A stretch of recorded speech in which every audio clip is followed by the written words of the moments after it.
Hi Bonita Bay Club, Payton Scarbrough, teaching professional. Today I want to talk about a little sequencing tip called hip and grip.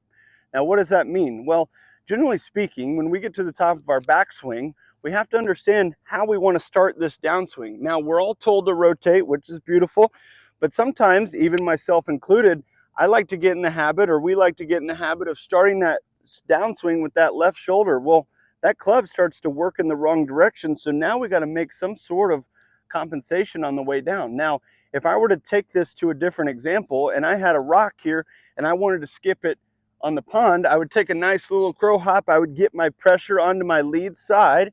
And what would I do? Would I go up this way, come up out of it and throw it into the bushes?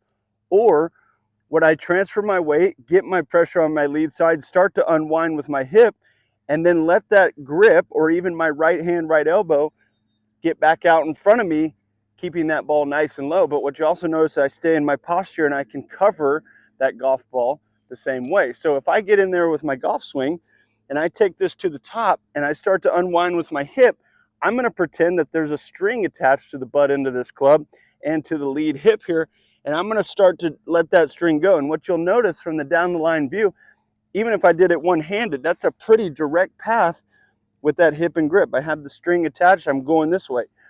If I start it with this way and try to go, now I'm getting all sorts of things going wonky and weird, very, very inconsistent, hard to play golf from there. But again, if I can just tell myself, hey, hip and grip, let that go, the hands and arms can now accelerate back in front of my body. I can stay in sequence and I can match everything up down at impact. Everybody is going to finish at the same time.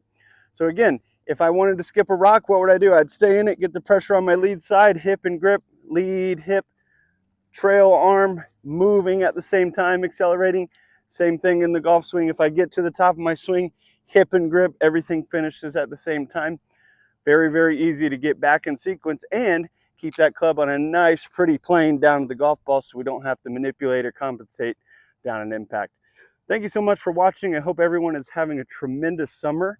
We look forward to seeing all of you in a few weeks and a few months. Have a great day.